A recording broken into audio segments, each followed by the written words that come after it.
எல்லாருக்கும் ஒரு நாள் மரணம் வரும், மரணத்தை பார்த்து பயப்படுறவங்களாம் நான் கிடையாது அப்படின்னு ஒருத்தர் பேசியிருக்காரு. பேசினது யார்? முதல்வர் மு க ஸ்டாலின் அவர்கள். அவர் தான். அவருக்கு எடப்பாடி பழனிசாமி அவர்கள் கொரோனா காலத்தில் ஸ்டாலினே போயிருப்பார் அப்படின்னு சொன்னது மனதளவில் பெரிய பாதிப்பை ஏற்படுத்திடுச்சு. அவர் என்ன சொல்கிறாரு அப்படின்னா, என்னுடைய மரணத்தை நீங்கள் எதிர்பார்க்குற அளவுக்கு பெரிய எதிரி ஆகிட்டீங்களே. இருந்தாலும் சொல்கிறேன் எடப்பாடி அவர்களே, எல்லாருக்கும் மரணம் வரும், எல்லாரும் ஒரு நாள் சாக தான் போகிறோம், என்னையும் மண்ணுக்குள்ளே புதைச்சிருவாங்க. ஆனால் நான் கொண்டு வந்த திட்டங்கள் என்னை தாண்டியும் வாழும். நான் கொண்டு வந்த திட்டங்களை யாராலையுமே புறக்கணிக்க முடியாது, நிறுத்த முடியாது. நிறுத்துறதுக்கு யோசிப்பாங்க, பயப்படுவாங்க. அந்த திட்டம் தமிழ்நாட்டில் இருக்கிற வரைக்கும் தமிழ்நாட்டை இந்த முத்துவேல் கருணாநிதி ஸ்டாலின் தான் ஆட்சி செய்கிறான் என்று அர்த்தம் அப்படின்ற மாதிரி பேசியிருக்கிறாரு முதல்வர் மு க ஸ்டாலின் அவர்கள். அண்ணா சொன்ன அதே டைலாக் வேற ஃபார்மேட்டில் டெலிவரி பண்ணியிருக்காரு ஸ்டாலின் அவர்கள். பழனிசாமி அவர்களே, இந்த உலகத்தில் மரணத்தை சந்திக்காத எந்த மனிதரும் இல்லை. யாராக இருந்தாலும் மரணம் ஒரு நாள் நிச்சயம் வந்தே தீரும். இந்த ஸ்டாலினுக்கு மரணம் வரும், மண்ணில் புதைப்பார்கள். ஆனால் சவால் விட்டு சொல்றேன், இந்த ஸ்டாலின் கொண்டு வந்திருக்கக்கூடிய திட்டங்களை மண்ணிலே புதைக்கிற துணிச்சல் ஒருத்தருக்கு வராது. அதான் உண்மை. இந்த திட்டங்கள் இருக்கிற வர இந்த ஸ்டாலின் தான் தமிழ்நாட்டை ஆள்வான்.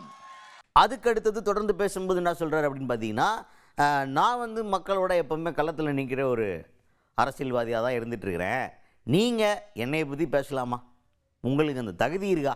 நீங்களாம் மழை காலத்திலேயே வேற ஒருத்தவங்க கொடுத்த நிவாரணப் பொருளுக்கு உங்கள் ஸ்டிக்கரை ஒட்டி சப்ளை பண்ணால் ஒரு தரம் தான் இந்த ஆள்.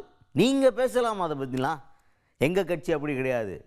உதாரணத்துக்கு கொரோனா காலத்தில் ஜெய் அன்பழகன் அப்படிங்கிற முக்கியமான மாவீரனை தான் திமுக இழந்துச்சு. அவர் என்ன சொல்லியிருந்தார்?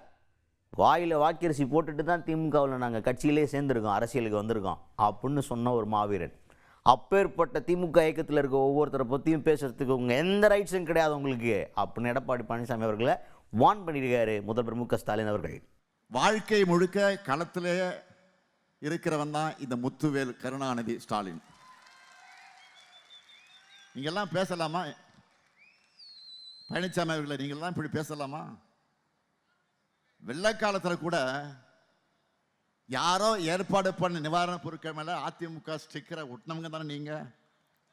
இதுதான் உங்க தகுதியும் தராதரமும்.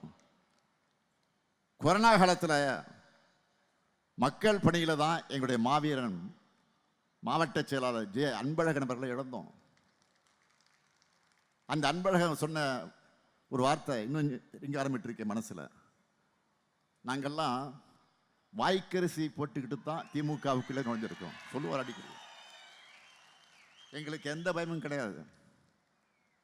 அந்த பேச்சு இணையத்தில் அது வைரலாச்சு. அப்போ அதுதான் திமுக காரன்.